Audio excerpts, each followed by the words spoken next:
Welcome back, and thank you so much for being with us here on Morning Live. Now, today is day 3 of the Joburg City Power's 3-day revenue collection effort in Region E. Now, day 2 kicked off with a visit to some businesses in and around Alexandra, Wynberg and the Kew area. And the bulk electricity supplier says it is owed 4 billion rand in unpaid bills, and defaulting businesses in Region E owe it around 363 million rand. Now, on Tuesday, the entity, that is City Power, along with Metro Police, they visited big businesses in and around the area, and the city disconnected electricity at some of these entities and also had to pay a visit to a swanky hotel in Ilovo, the Catalyst, and the Nigerian consulate in Johannesburg after those entities were among those who failed to pay their bills. Now, joining us now to talk more about this is City Power spokesperson Isaac Mangena. Isaac, thank you so much for your time, and thanks for being with us here on Morning Live.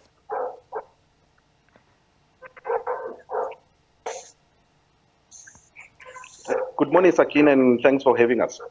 So, Isaac, let's just start, with a brief explanation for those who may not be familiar with what exactly is going on. This effort in Region E, just explain to us how often the city and City Power, for that matter, embarks on these types of efforts and what exactly it's intended to achieve. So basically, the revenue collection effort is a moving target, it's an everyday target. We basically go out on a daily basis. We've got a department dedicated to collecting revenue within City Power and even at the city of Johannesburg. So we do this on a daily basis, but we have certain areas where we basically decide to just embark on a blitz to basically not only disconnect or make people pay for their account, but also to educate in terms of their responsibilities, the obligations, especially for businesses and also government institutions. So we decided to basically do this week to go on a 3-day blitz in Alexandra Service Delivery Center area, which includes Alexandra Township, Indest, Wynberg, Ilovo, and parts of Sandton, where we basically are looking to 363 million rands. That is the debt that is owed to this region only. But as you rightfully pointed, the city of Johannesburg, City Power is owed at least 4 billion rand that is out there, which is the money that we seek to basically go after and ensure that each and every collected. Because as you know, Sakina, the city of Johannesburg's finances are out there.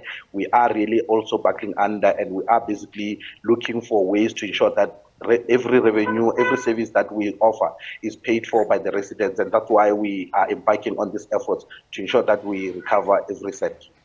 So, Isaac, and I know I asked you this question, but perhaps for the benefit of viewers, the issue of how these accounts manage to add up to a point where you're sitting with someone owing 1 million rand or some entity. So if I do not pay my electricity account, I get cut off. So how do we get ourselves into situations whereby some entities have not paid for months, even years? How does that arise?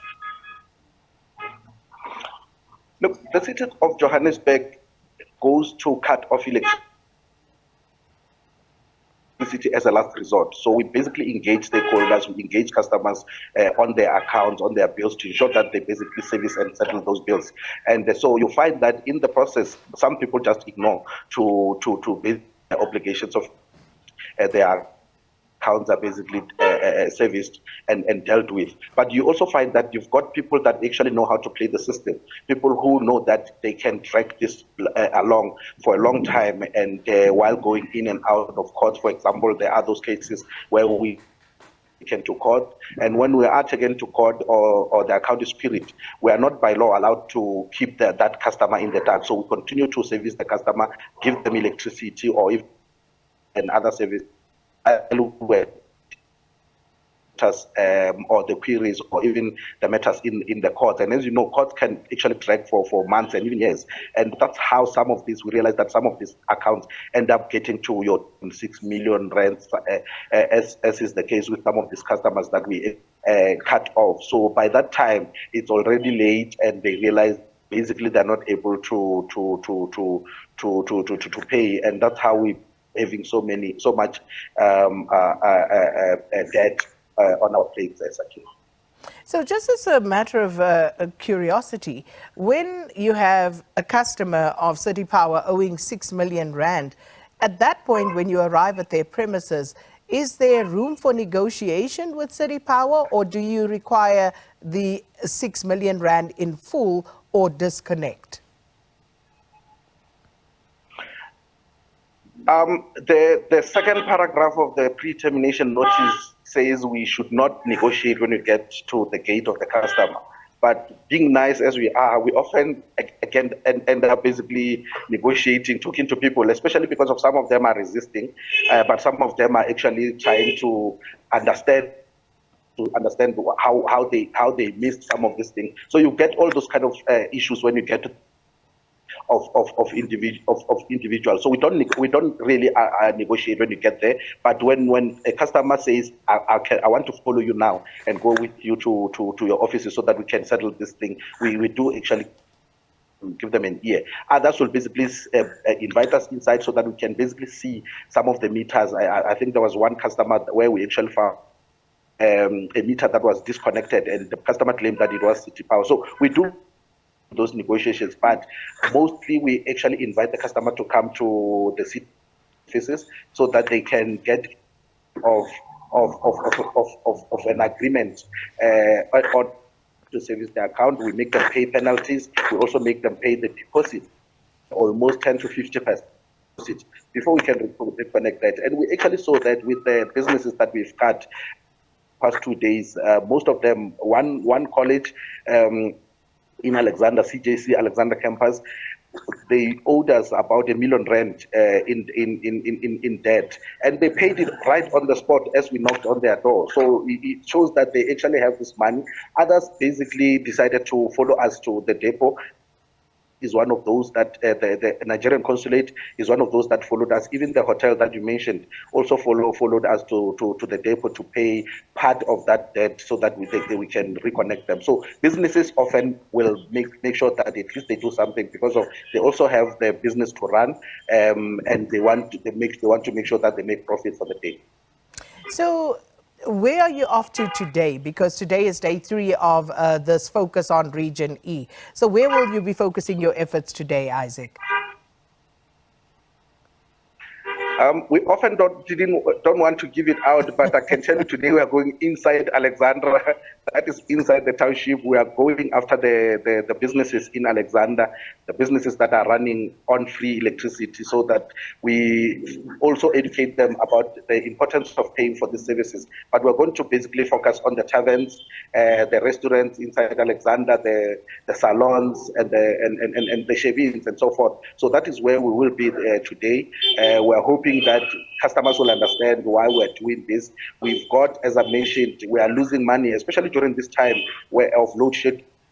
Every day we're losing 3.6 million rand on a daily basis because of the equipment that fails, that needs to be replaced, stations that blow up, the transformers that blow up, the cables that are being stolen on a daily basis. We need to replace those. And as I mentioned, the city of Johannesburg does not have to basically keep on finishing some of those material, and we really need this money to ensure that we are able to replace those materials and we are able to keep the lights on for customers. Well, I would hope that you would have sufficient backup going into the township to make sure that you are, in fact, able to carry out those duties. But also, what about illegal connections? So if you're on your way to Sakina's salon and you happen to, on your way, see all of these illegal connections, and one of them is running to Zonke's house and one to Leanne's house, do you actually deal with those as you come across them?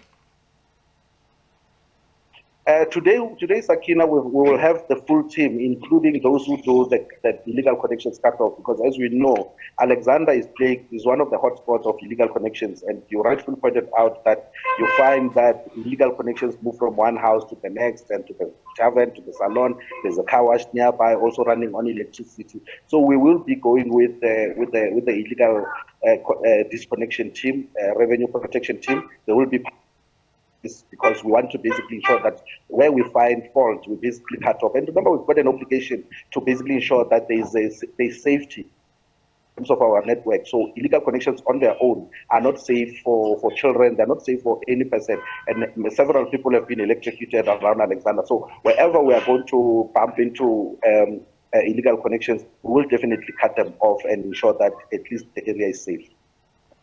Well, we're going to have to leave it there, Isaac, and we, of course, will follow up. I'm sure our team will be following to see how things actually progress. But thanks so much for your time. City Power spokesperson Isaac Mangena speaking to us about the Joburg City Power 3-day revenue collection effort. And as you heard there, did quite well yesterday again after Monday's efforts in Alexandra. But today they're going into some of the smaller businesses who have not been paying for electricity.